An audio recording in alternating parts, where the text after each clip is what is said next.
Hello friends, கோதுமை ரவை கிச்சடி எப்படி செய்யலான்னு பார்க்கலாம். அதுக்கு ஒரு கடாய் எடுத்துக்கோங்க.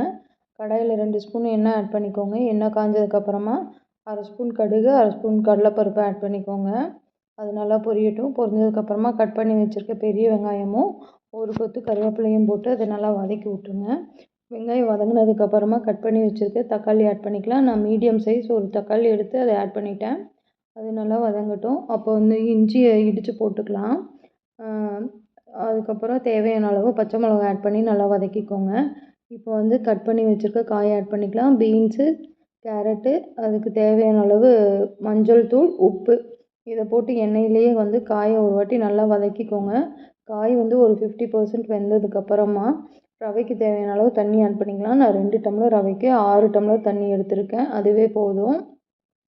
தண்ணி நல்லா கொதிக்கட்டும். கொதித்ததுக்கப்புறமா நீங்கள் எடுத்து வச்சுருக்க ரவையை ஆட் பண்ணி ஒரு வாட்டி நல்லா மிக்ஸ் பண்ணிக்கோங்க.